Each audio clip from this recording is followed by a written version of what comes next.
Hello beautiful people. Now this video is about yoke walks.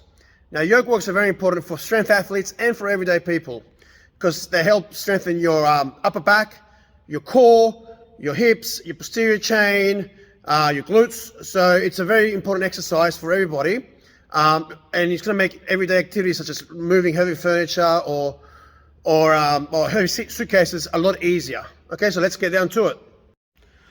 So first thing to decide is where to place the crossbar on your back. Everybody's built different, so it's going to be different for everybody. Also, some people like the higher bar position, other people like the lower bar position.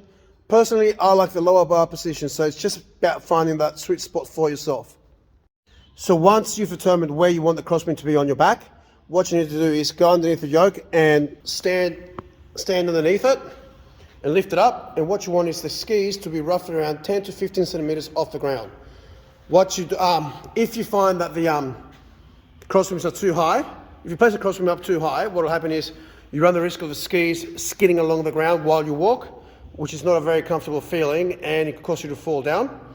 If you place the crossbeam too low, what will happen is you might find yourself having to do like a half squat just to get the yoke up, which is not a very good feeling if you're carrying heavy weight. So again, it's about finding that sweet spot, roughly to have the skis roughly around 10 to 15 centimeters off the ground.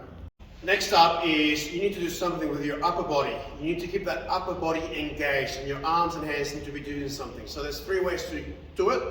Again, it's up to your personal preference.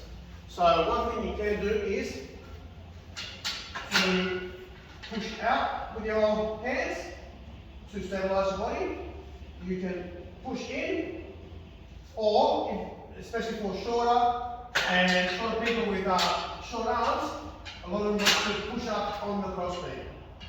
Okay, now, like I said, it's up to you, your own personal preference, but it's very important to keep the upper body engaged, otherwise a yoke carry is not going to go well for you. Next up is how you line your feet. Now what you want to do is have your feet in line with these beams. Now if you're too far forward, your hips are going to pop out. If you're too far back, you're pretty much doing a good morning, which is not something you want to do when you're carrying heavy weights. So what you want to do is have your feet aligned with the bar. So the last thing you got to do is, okay, you've got your upper body engaged, you've got your feet lined up. The last thing you got to do is check your breathing.